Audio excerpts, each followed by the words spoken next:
असद के पतन के बाद सीरिया के अंदर क्या हो सकता है, इसको लेकर चिंताएं फैल रही हैं और बाहरी शक्तियां भविष्य को आकार देने की कोशिश कर रही हैं और हसाकाह की सड़क पर ऐसा ही दिखाई देता है।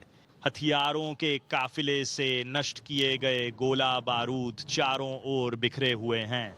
ट्रकों पर देर रात हवाई हमलों से हमला किया गया जब वे एक शासन बेस से निकल रहे थे।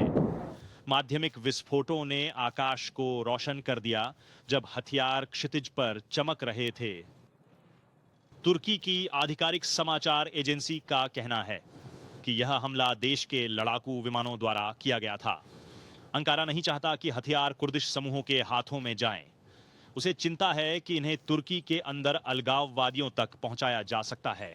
वाहनों में से एक के चालक ने बस बच निकलने में सफलता पाई। मोहम्मद मुझे बताते हैं कि उन्होंने पहला विस्फोट देखा और छिपने के लिए दौड़े। उन्हें लगा कि वह सेना के राशन ले जाने वाले काफिले का हिस्सा हैं। वह कहते हैं कि उन्हें सीरिया में हो रही घटनाओं से डर लग रहा है। तुम्हें भी मुझे धन्यवाद। नहीं पता कि यहाँ के बारे में क्या कहूँ। लोग निराश और दुखी हैं। सभी लोग परेशानी में हैं। मेरे पास शब्द नहीं हैं। अन्य क्षेत्रीय खिलाड़ी भी अपने लक्ष्यों का पीछा कर रहे हैं। इजरायली सेना ने सीरिया की नौसेना पर हमले किए हैं। ऐसा प्रतीत होता है कि इसके बेड़े का अधिकांश हिस्सा बंदरगाह शहर लताकिया में नष्ट कर दिया गया है। आईडीएफ बल इजराइल सनरिया सीमा के बफर जोन में भी आगे बढ़ रहे हैं। इसे आत्मरक्षा की कार्रवाई के रूप में प्रस्तुत कर रहे हैं, लेकिन इसे सीरियाई लोगों द्वारा अवसरवादी भूमि हड़पने के रूप में देखा जा रहा है। अब पूरे देश में बहुत चिंता है। क्रांति किसी एक समूह से बंधी नहीं है। प्रत्येक का अपना एजेंडा है। हम एक छोड़े गए सरकारी सेना शिविर का दौरा करते हैं। अब इसे सीरियाई डेमोक्रेटिक फोर्सेस के कुर्द लड़ाकों ने अपने नियंत्रण में ले लिया है।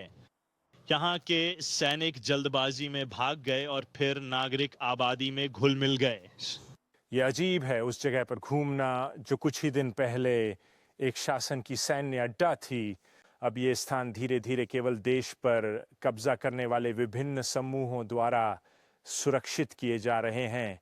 लेकिन आप यहाँ देख सकते हैं बस छोड़े हुए ट्रक और आपूर्ति और यहाँ गोला बारूद। और डर ये है कि इस क्रांति की अराजकता और कानूनहीनता में ये गलत हाथों में पड़ जाएगा। सीरिया में अब कई गुट स्थिति के लिए जगह बना रहे हैं। चिंता यह है कि असद वंश का पतन स्वतंत्रता की जीत नहीं होगा, बल्कि एक और खूनी गृह युद्ध की शुरुआत हो सकता है।